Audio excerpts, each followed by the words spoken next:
5 लाख रुपए का stamp paper पे लिखवा लेना, ठीक है। औलाद जोड़ों को बच्चे फरोख्त करने के बाद उन्हें ब्लैकमेल करने वाला गैंग।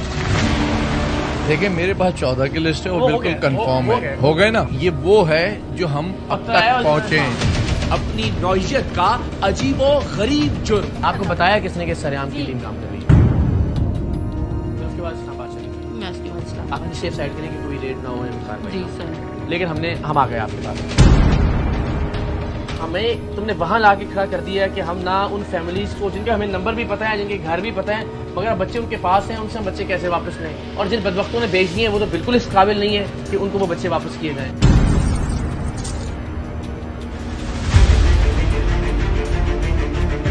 आज के सरेआम में नौमौलूद बच्चे बेचने वाला एक गैंग बेनकाब होने जा रहा है, जिसने कम से कम 14 मासूम बच्चे फरोख्त करने का एतराफ किया।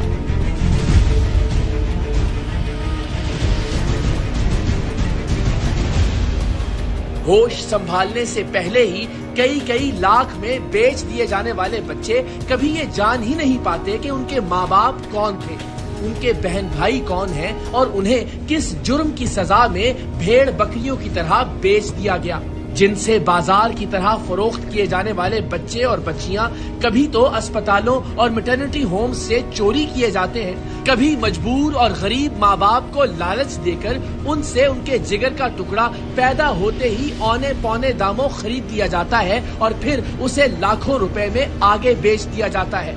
नौमौलूद बच्चों की खरीदो फरोख्त के इस भयानक कारोबार का सबसे स्याह पहलू ये है कि अक्सर बच्चे माँ बाप को धोखा देकर फरोख्त किए जाते हैं। माँ को बताया जाता है कि उसके यहाँ मरा हुआ बच्चा पैदा हुआ है और उसके जिंदा सलामत बच्चे को बेच दिया जाता है।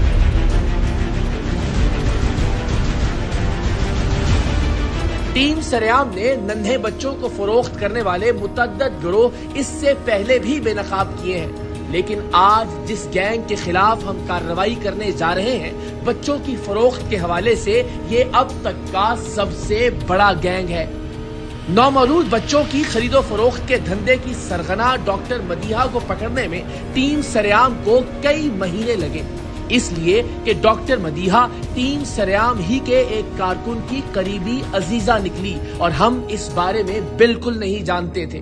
डॉक्टर मदीहा से बच्चे और बच्चियां खरीदने की डील की खुफिया रिकॉर्डिंग जब महफूज करने के लिए सरेआम के एडिटिंग रूम में आई तो टीम सरेआम के उस कारकुन ने वो वीडियो देखने के बाद फिल फौर अपनी अजीजा डॉक्टर मदीहा को खबरदार कर दिया कि टीम सरेआम तुम्हारे ताक़ुब में है और उसे ये भी बता दिया कि आज तुमने बच्चे बेचने की जो डील की है वो डील कोई और नहीं बल्कि टीम सरेआम के नुमाइंदे और मेरे कोलीग कर रहे थे।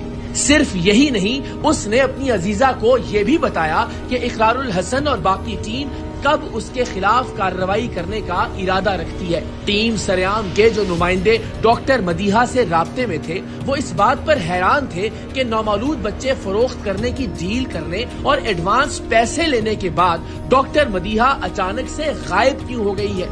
मदीहा से न सिर्फ राब्ता खत्म हो गया था बल्कि उसने अपने क्लिनिक आना भी छोड़ दिया था, हत्ता के उसका नंबर भी बंद था, जिसका वाज़ेह मतलब था कि टीम सरेआम के इस स्टिंग ऑपरेशन की खबर किसी तरह लीक हो गई है।